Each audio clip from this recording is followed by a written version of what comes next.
Hello ninth class, good morning. मैं अमित कुमार पाल स्वागत करता हूं आप सभी लोगों का, आप सभी बच्चों का, आपके अपने ही यूट्यूब चैनल जिसका नाम है मैथ्स क्लासेस बाय अमित पाल सर।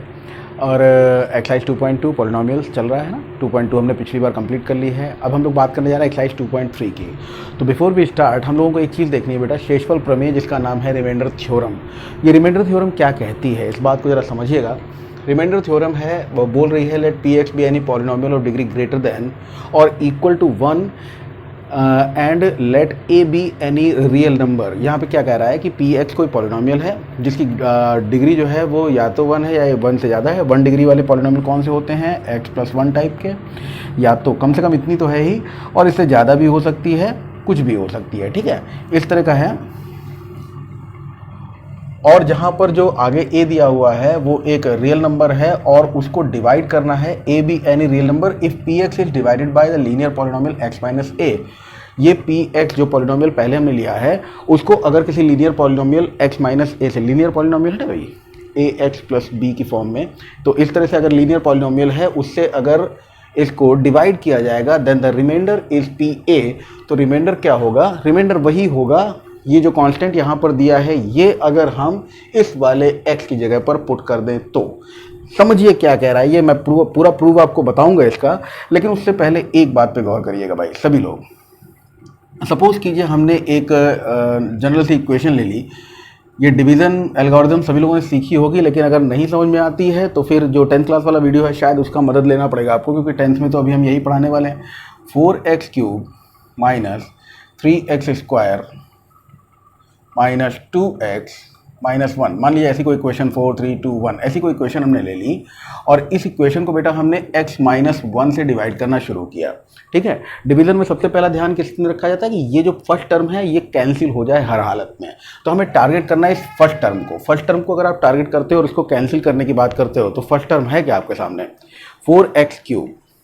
बस एक खास बात जो हमेशा ध्यान रखनी वो यही है कि फर्स्ट टर्म जो होगा ये फर्स्ट टर्म हमेशा कट जाए, खत्म हो जाए। तो ये फर्स्ट टर्म लाने के लिए बेटा हम लोग क्या करें, इस x माइनस 1 को अगर हम 4x² टाइम्स ले गए तो 4x² को आप इससे मल्टीप्लाई करो, ये मिलेगा भाई। अगर आप यहाँ पे देखो कोई नॉर्मल इक्वेशन देख लो, 83 है, 83 को अगर आप 7 से डिवाइड कर दो, 7 1 7, ठीक है, और 1 आ गया, फिर 7 1 7। तो ये किससे मिला? इन दोनों को मल्टीप्लाई करने पर ये मिला, सही है ना। तो इन दोनों को मल्टीप्लाई करने पर ये मिलेगा। अब गौर करिए जरा, 4x² को x से मल्टीप्लाई कीजिए, 4x³ हो गया, माइनस 4x² और माइनस 1 हो गया 4x²। बात क्लियर हो गई होगी सभी लोगों को। अब सपोज कीजिए हमको क्या करना होता है, फिर सब्ट्रैक्ट करना होता है, घटाना होता है, तो भैया घटा दीजिए। घटाने पर क्या होगा, ये प्लस वाला माइनस हो जाएगा और माइनस वाला प्लस हो जाएगा, और सब्ट्रैक्ट करने के बाद ये पूरा कैंसिल हो गया, ठीक है। प्लस के 4x² में से माइनस का 3x² आप सब्ट्रैक्ट करोगे तो आपको x² मिलेगा। अब अगला टर्म आप नीचे उतार लेते हो। सपोज कीजिए यहाँ पे कुछ और होता तो अब आप क्या करते, ये 7 नीचे उतारते हैं ना, उसी तरह से आपने 2x नीचे उतार लिया, ठीक। अब फिर फर्स्ट टर्म को काटना है तो यहाँ पे x है तो x² लाने के लिए हमको किससे, प्लस के x से, देखिए प्लस का है ना, इससे प्लस का x ही लाना है क्योंकि आगे घटाना है। तो प्लस के x इसको मल्टीप्लाई कीजिए, ये हो गया x² माइनस x, ठीक। अब जब आप सब्ट्रैक्ट करो क्या होगा, ये माइनस और ये प्लस, ठीक है। x² से x² फिर खत्म हो गया, प्लस का x माइनस के 2x से जाएगा तो माइनस का x बचेगा, प्लस माइनस माइनस होता है, साइन वो जो बड़े वाले के पास में है। देन आपका ये आ गया सीधे नीचे उतर के, जैसे माइनस 2x उतरा था वैसे अब कौन उतर आया, -1। अब क्या लाना है, माइनस x, और ये x है तो अगर हम -1 से मल्टीप्लाई कर लें तो -1 से मल्टीप्लाई करने के बाद में हमको -1 इंटू x कितना मिल जाएगा, -x, और माइनस माइनस प्लस, प्लस का मिल गया हमें 2। तो इस तरह से प्लस का 2 मिला। अब हम जब सब्ट्रैक्ट करेंगे तो क्या होगा भाई, सब्ट्रैक्ट करने के बाद में ये माइनस का है प्लस हो जाएगा, ये प्लस का है तो ये माइनस हो जाएगा। अब अगर आपने माइनस किया तो ये तो खत्म हुआ, ये खत्म होने के बाद 2 और 1 कितना हो गया, -3। तो रिजल्ट हमारे पास में कितना आया, -3। ये क्या है, ये रिमाइंडर है। फाइनली जो हमारे पास में बचा ये क्या है, ये रिमाइंडर है। इस बात को गौर अगर करते हो, और दूसरी बात ये समझें कि अगर x minus 1 is equal to 0 है तो x इज इक्वल टू क्या है, 1 है। और यही value 4x³ minus 3x² minus 2x और -1 की फॉर्म में अगर हम पुट कर लें, और पुट करने के बाद देखें कितना हो गया, 4 - 3 - 2 - 1। तो हमें रिजल्ट कितना मिल रहा है, देखिए 4 माइनस 3 2 5 और 1 6। तो ये हो गया 4 माइनस 3 करेंगे 3 2 5 और 1 6, 4 माइनस 6 और रिजल्ट हमारा आ गया 2। कुछ गड़बड़ कर दिए क्या भाई हमने, अरे यार 1 बनता है, ये 1 है भाई, सॉरी। जैसे 1 इंटू एक्स, तो ये 1 एक्स आया और ये माइनस का 1 प्लस का 1, तो ये माइनस माइनस प्लस माइनस का 2 आएगा हमारे सामने, है ना। तो वैसे ही आप देख सकते हो यहाँ पे हमको जो रिमाइंडर मिलेगा वो क्या मिलेगा, -2। यही बात इस पूरे एल्गोरिदम को ये समझा पा रहा है। कौन सा, जो हमने रिमाइंडर थ्योरम के रूप में लिखा है, जो हमने शेषफल प्रमेय लिखा है कि अगर हम जो रिमाइंडर x माइनस ए से डिवाइड कर रहे हैं, जैसे यहाँ x माइनस 1 से डिवाइड कर रहे हैं, तो x माइनस ए से अगर डिवाइड कर रहे हैं, ये जो a है ये क्या है, A be any real number. ये a क्या है बेटा, रियल नंबर है। ये रियल नंबर की वैल्यू अगर आप px है ना, ये इक्वेशन क्या थी, ये वाली इक्वेशन जो पूरी थी ये थी px, और x की पोजीशन पे अगर आप a रख दोगे, a जो हमने क्या लिया है, a हमने लिया था 1, अगर x की पोजीशन पे आप 1 पुट कर दोगे तो जो रिमाइंडर बचेगा पूरे डिवीजन में वही रिमाइंडर बचेगा। ये बात ये थ्योरम कहना चाह रही है आपसे। इसको एक बार जरा रिव्यू कर लीजिए और उसके बाद में मैं थ्योरम प्रूव करता हूँ। आइए प्रूफ देखते हैं इसका। ठीक, प्रूफ क्या है, प्रूफ करने के लिए मान लीजिए let px be any polynomial. मान लेते हैं कि px एक ऐसा बहुभुज है जिसकी डिग्री ग्रेटर देन 1 या इक्वल टू 1 है, ग्रेटर देन और इक्वल टू 1 है। Let px be any polynomial with degree greater than और इक्वल टू 1। तो px हमने कोई पॉलिनोमियल मान लिया है जिसकी डिग्री ग्रेटर देन या तो बड़ी है या बराबर है 1 के, और अगर इसको x माइनस 1 से व्हेन, तो ये पॉलिनोमियल px डिवाइड किया जाए x माइनस a से, px अगर डिवाइड किया जाए x माइनस a से लीव्स रिमाइंडर Rx। तो ये एक रिमाइंडर जो देता है वो Rx है। तो अगर आपने यूक्लिड का डिवीजन लेमा जो देखा हुआ है, जो नियम देखा है, एल्गोरिदम तो पूरी हमने आपको बता दी, लेमा क्या कहती है आपको ये पता है कि px will be equal to x minus a। अच्छा, इसमें एक चीज रह गई, when px divided by x leave remainder Rx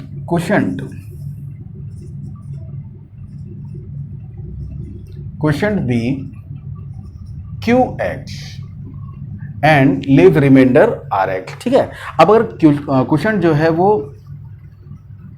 x minus a से डिवाइड करने के बाद में क्वेश्चन बचा कितना, qx, तो आप कह सकते हो कि यहां पर जो आगे बच रहा है वो क्या होगा, वो Rx होगा, और x minus a into Q X plus Rx। इस तरह का यूक्लिड का डिवीजन लेमा सभी लोगों को याद है या नहीं, पहले तो इस बात पे गौर कीजिए और इतने पॉइंट को नोट कीजिए।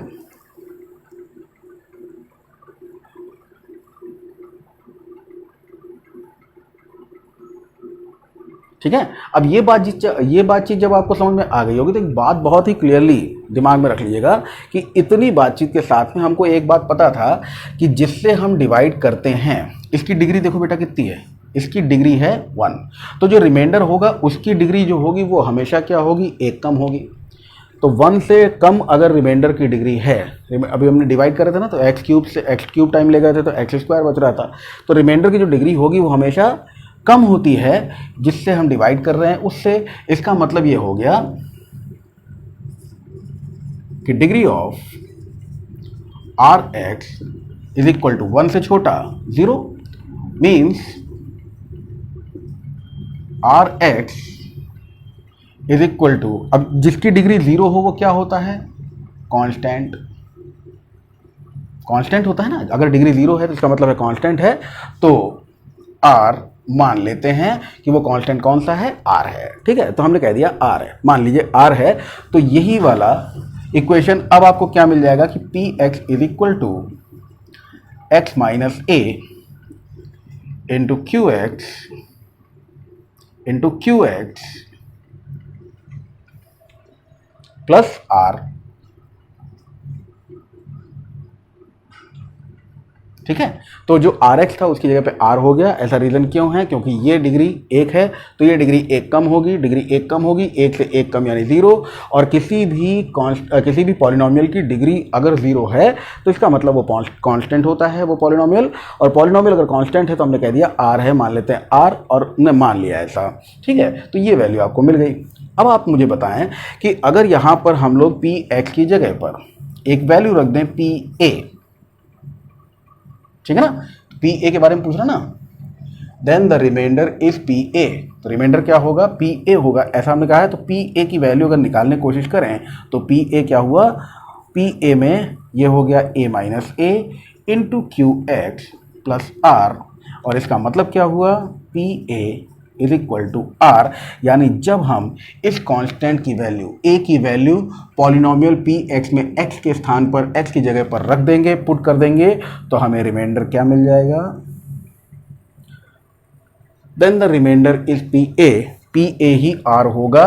यहां पर हम जो रिमाइंडर ले रहे थे वही वैल्यू है किसकी? पी ए की। और ये बात पूरी तरह से प्रूव हो जाती है।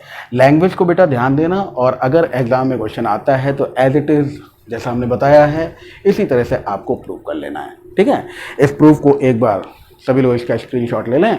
अब मैं उतरता हूँ एक्सरसाइज पे। चलिए, ये आपका पहला क्वेश्चन है, find the remainder. Remainder find करना है। When X cube plus 3x square plus 3x plus 1 is divided by x plus 1 x minus 1/2 x। दो पार्ट्स और हैं इसके, पहले इनको टारगेट करते हैं। तो x प्लस 1 को हमको क्या करना है? x plus 1 is equal to 0। तो हम सभी लोग जानते हैं x बराबर क्या रख देना है? -1। इसी तरह से यहाँ पर x माइनस 1/2 अगर 0 हो तो हमको x बराबर रख देना होगा क्या? 1/2। और यहाँ पे हम लोग देख रहे हैं कि x बराबर 0, तो 0 पुट करना है, तो क्या वैल्यू निकलेगी वो देखने वाली बात है। ऐसा नहीं है कि 0 रख देंगे तो आपको हमेशा रिमाइंडर 0 ही मिलेगा। ठीक है, तो वैल्यू जरा पुट कीजिए। जब आप इसकी बात कर रहे हो तो क्या है? सबसे पहले एक्स क्यूब, यानी सबसे पहले क्या दिया हुआ है? एक्स क्यूब, तो -1 का क्यूब कर लीजिए, प्लस 3x स्क्वायर यानी -1 का स्क्वायर कर लीजिए, 3x यानी -1 लगा दीजिए और प्लस 1 है। बिल्कुल वैसे ही जैसे यहाँ पर आप सेकंड वाले पार्ट को देखेंगे तो क्या करना है आपको करना है 1/2 क्यूब प्लस 3 1/2 का स्क्वायर प्लस 3 1/2 और प्लस 1। ठीक है, और बिल्कुल उसी तरह से इस थर्ड पार्ट पे अगर हम लोग आ जाएं तो थर्ड पार्ट में हमें क्या कर देना है? x की वैल्यू 0 रख देनी है। 0 का क्यूब, 0 का स्क्वायर, 0 प्लस 1। देख सकते हो सभी लोग। तो ये मामला इसी तरह से चलता चला जाएगा, जैसा अभी हम लोगों ने थोड़ी देर पहले जो थ्योरम प्रूफ की है उसी थ्योरम के हिसाब से हम लोग करना क्या होता है, जिससे भी डिवाइड करना है ये वाली वैल्यू 1 जब हम इसमें पुट करते हैं। ठीक है, तो वैल्यू जैसे आप पुट करेंगे वैसे ही आपको जो मिल जाएगा वही आपका आंसर बनाएगा, और इस हिसाब से इसको निकाल लीजिएगा। तो ये माइनस का 1 आप देख पा रहे हो, माइनस के 1 का क्यूब -1 होता है, -1 का स्क्वायर 1 ही होता है, तो प्लस 3 1 3 हो जाएगा। और ये 3 -1 से मल्टीप्लाई होकर माइनस का 3 बनेगा, प्लस माइनस का 3 हो गया और प्लस 1। यानी आप कह सकते हो यहाँ पर हमें कोई भी रिमाइंडर नहीं मिलेगा, क्योंकि 3 से 3 और 1 से 1 देख सकते हैं, प्लस माइनस कैंसिल हो जाएगा। और आप कह सकते हो कोई भी रिमाइंडर पॉसिबल नहीं है, यानी पूरा का पूरा ये इसको डिवाइड कर देगा, यानी ये इसका एक फैक्टर है। ठीक, चलो अगली बात समझो। यहाँ पर जब 1/2 का क्यूब कर रहे हो तो 2 का क्यूब हो गया 8, प्लस 1/2 स्क्वायर करोगे तो 4 मिला, यानी 3/4 प्लस 3/2 और प्लस 1। अब यहाँ पर सबका एलसीएम अगर देखा जाए तो एलसीएम 8 4 और 2 का हमको मिल जाएगा 8। जब आप डिवाइड करो तो 1 प्लस 4 2 ज़ा 8, 2 4 ज़ा 8 और 1 8 ज़ा 8, यानी वैल्यू हमको कितनी मिल रही है? 1 plus 6 plus 12 plus 8 divided by 8। तो ये हमको पूरा मिल गया 12 8 20 और 6 और 1 7, यानी 27/8। ये हमारे दूसरे क्वेश्चन का आंसर हो गया। सेकंड क्वेश्चन का आंसर कितना हो गया? 27 डिवाइडेड बाय 8। इसको और अगर संभाल के लिखना चाहो तो जैसा दिया हो उस हिसाब से लिख सकते हो आप लोग। यहाँ पर वैल्यू 27/8 है, जिसको हम लोग क्या लिख सकते हैं भाई? 8 3 24 25 26 3 सही 3/8। तो ये तो डिपेंड करेगा, ये भी आंसर है ये भी आंसर है, दोनों ही आंसर के हिस्से हैं। ठीक है, इन दोनों बातों को देखने के बाद में 0 का क्यूब 0 होगा, 0 3 से मल्टीप्लाई होकर 0 होगा, ये भी 0 होगा +1, मतलब साफ है कि रिमाइंडर हो जाएगा 1। इनको ध्यान से देखिए, फिर मैं बाकी बचे हुए दोनों पार्ट्स पे आता हूँ, या फिर इसी के साथ में देख लेते हैं फोर्थ और फिफ्थ पार्ट। जो फोर्थ पार्ट है हमारा, वो फोर्थ पार्ट है x प्लस पाई, ठीक है। और जो फिफ्थ पार्ट है वो है 7 + 5x, ठीक है। ये दो पार्ट दिया हुआ, मैं चेक कर लेता हूँ एक बार। तो ये है x प्लस पाई, और सॉरी 5 + 2x है बेटा, ये 5 + 2x, 5 + 2x, 5 + 2x। तो फोर्थ और फिफ्थ पार्ट यही भी देख लो। x प्लस पाई, पाई कांस्टेंट है, आप सभी लोग जानते हो, पाई द कांस्टेंट, यानी इसके हिसाब से अगर हम लोग सॉल्व करने की कोशिश करें तो हम कह सकते हैं x = अगर x प्लस पाई = 0 होगा तो x will be equal to minus का पाई, है ना। और x अगर माइनस का पाई है तो आप ये समझ सकते हो ना, x अगर माइनस का पाई है, नेगेटिव पाई है अगर x, तो उसके हिसाब से वैल्यू हमको इक्वेशन में डाल देनी है। यानी जहाँ जहाँ पाई x दिया हुआ है वहाँ वहाँ पे आपको माइनस का पाई रख देना है। तो माइनस के पाई का क्यूब प्लस 3 माइनस के पाई का स्क्वायर प्लस माइनस का 3 टाइम्स प्लस 3 टाइम्स माइनस का पाई और प्लस 1, ठीक है। तो माइनस के पाई का क्यूब आपको मालूम है माइनस पाई क्यूब ही होगा। माइनस के पाई का स्क्वायर करोगे तो माइनस नेगेटिव नंबर की पावर अगर कोई इवन नंबर हो तो पॉजिटिव हो जाता है ना, तो ये पॉजिटिव नंबर हो गया, यानी प्लस का 3 पाई स्क्वायर हो गया। माइनस का पाई 3 से मल्टीप्लाई होगा तो -3 पाई आपको मिलेगा, और +1 तो है ही, यानी ये रिमाइंडर मिलेगा, ठीक है। ये आंसर हो जाएगा रिमाइंडर का। इधर देख लो जरा, इधर अगर इसकी वैल्यू हम बराबर 0 रखें तो 2x हमको क्या मिल जाएगा, -5, और x बराबर क्या मिल जाएगा, -5/2। अब जहाँ जहाँ वैल्यू है देखो जरा, हम वैल्यू पुट कर रहे हैं, -5/2 आ जाना भाई, इतने में ही -5/2 क्यूब प्लस 3x² यानी -5/2 का स्क्वायर प्लस 3 यानी -5/2 और +1, ठीक है। थोड़ा सा गौर करिएगा बेटा, 5 का क्यूब कितना होता है 125, 125, और 2 का क्यूब होता है 8, माइनस है तो माइनस ही रहेगा क्योंकि पावर क्या है, एक ऑड नंबर, प्लस यहाँ देखो 5/2 का जब हम स्क्वायर करेंगे 25/4 हो गया, और 25 का 3 यानी 75/4। ये प्लस मैंने क्यों किया है सब लोग समझ रहे हो ना, नेगेटिव पावर है लेकिन यहाँ पे स्क्वायर लगा हुआ, तो स्क्वायर लगा हुआ है तो नेगेटिव पावर पॉजिटिव हो जाती है। अब ये देखो ये नेगेटिव है तो ये माइनस ही रहेगा, और 5 में 15/2 + 1। अब फिर वही बात आ गई कि इन सब का अगर एलसीएम देखा जाए 8, 4 और 2 का, तो 8, 4 और 2 का एलसीएम हमारे पास में 8 आ जाएगा, 8। 8 को 8 से डिवाइड करोगे 1, 4 को 8 से डिवाइड करोगे 2, और 2 को 8 से डिवाइड करोगे तो 4, और 1 को 8 से डिवाइड करोगे तो 8। रिजल्ट क्या मिला, माइनस का 125 प्लस 75 का ट्वाइस करोगे 150, माइनस का 60 और प्लस का 8, ठीक है। ये पूरा रिजल्ट भी मिल गया। प्लस माइनस के हिसाब से चलते चले जाओ, ये प्लस माइनस माइनस होता है, साइन वो लगता है जो बड़े वाले के पास में हो। तो यहाँ पे 150 माइनस 125 करोगे तो प्लस का 25 बचेगा, प्लस का 25 और 8 जब आप ऐड करोगे तो ये हो जाएगा 33, और 33 जब 60 में से माइनस करोगे तो माइनस का 27/8। ये आपका आंसर आएगा। रिमाइंडर क्या है, रिमाइंडर है माइनस का 27/8। ये आपका फर्स्ट क्वेश्चन कंप्लीट हुआ। मैं आता हूँ सेकंड क्वेश्चन पे। सो 2 more questions, question number 2 and question number 3। तो एक्सरसाइज आज ही खत्म हो जाएगी बहुत ही आराम से। अब आपको बताना है find remainder when x³ - ax² + 6x - a is divided by x - a। अभी हम लोगों ने क्या सीखा है भाई कि x - a = 0 करके अगर हम x = a करके वैल्यू पुट करें तो जो मिलेगा वही रिमाइंडर होगा। चलो पुट कर दो। अगर x - a = 0 तो x क्या हो जाएगा a, तो x की पोजीशन पे a पुट करना है। चलिए पुट कर दीजिए, a³ - a तो पहले से है, और x² की जगह पर भी a का स्क्वायर प्लस 6a - a, ठीक है। तो यहाँ पर रिजल्ट क्या मिला हमको, अगर a³ की बात कर रहे हैं तो a³ ही होगा माइनस, अब आप देखो a² × a भी a³ हो गया ना, plus 6a - a means answer is 5a। Question हो गया खत्म। इस क्वेश्चन के लिए और जगह ली जा सकती थी, हमको नहीं मालूम था इतने आराम से खत्म हो जाएगा, मैं थोड़ी ज़्यादा जगह लेके चला। चलिए, check whether 7 plus 3x is a factor of 3x cube plus 7x। बेटा ये फैक्टर होने का मतलब क्या है? फैक्टर होने का मतलब है कंप्लीटली डिविजिबल हो जाना, यानी कोई रिमाइंडर ना बचना, है ना। कोई भी नंबर अगर किसी का फैक्टर होगा, जैसे हम लोगों को मालूम है कि 14 इज अ फैक्टर ऑफ 42, है ना, सभी लोग जानते हो।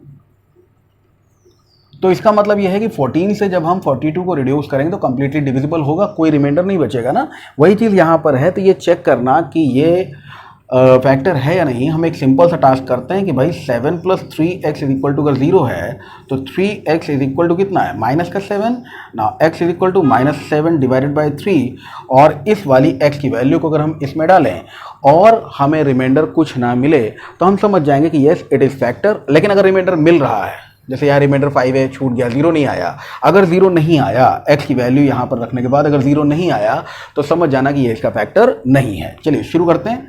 तो 3x क्यूब, x की पोजीशन पे क्या वैल्यू पुट करनी है? माइनस का 7 डिवाइडेड बाय 3 और इसका क्यूब प्लस 7 माइनस का 7 बाय 3 अगेन। ये करने के बाद देखिए क्या मिल रहा है हमको, ये हो गया 3 मल्टीप्लाइड बाय क्यूब है, 7 का क्यूब होता है 343 डिवाइडेड बाय 27, जो कि क्यूब होता है किसका? 3 का, और ये माइनस में रहेगा क्योंकि क्यूब लगा हुआ है, और 3 से हम इसको रिड्यूस, चलो बाद में रिड्यूस करते हैं, पहले यहाँ पे देख लेते हैं। 7 7 49 माइनस का 49 डिवाइडेड बाय 3, ठीक है। अब इसको अगर आप रिड्यूस करोगे तो 3 9 27 मीन्स व्हाट, हमें सॉल्व करना है क्या? हमें सॉल्व ये करना है कि माइनस का 343 divided by 9 minus 49 divided by 3। चलो भाई सॉल्व कर लो इसको। एलसीएम हम लेंगे तो कितना आ जाएगा? 9, यानी माइनस का तो 343 है और साथ ही साथ माइनस का 3 3 9 इंटू 3 है, ठीक है ना। तो 49 इंटू 3, देखिए 150 में से 3 कम कर ले 147, और इसको ऐड करने पर हमको क्या मिल रहा है? क्यों? क्योंकि माइनस माइनस है ना, सम हो जाएगा इसका। 7 3 10, एक ले लीजिए, 4 4 8 1 9 और 3 और 1 4, ठीक है। तो 7 3 10, 4 4 8 1 9, 490, 490 बटे 9 करने पर माइनस का न कट रहा है ना कुछ, कुल मिलाकर क्या हुआ? 0 नहीं आ रहा, ठीक है। 0 नहीं आ रहा है तो हमारा आंसर हो जाएगा no. No, 7 plus 3x is not a factor of 7x cube plus 7x, ठीक है। इस चीज़ को भैया सब लोगों ने ध्यान से देखा। ये आपकी एक्सरसाइज 2.3 है। मिलते हैं अगली एक्सरसाइज के साथ, आज के लिए इतना ही। Thank you.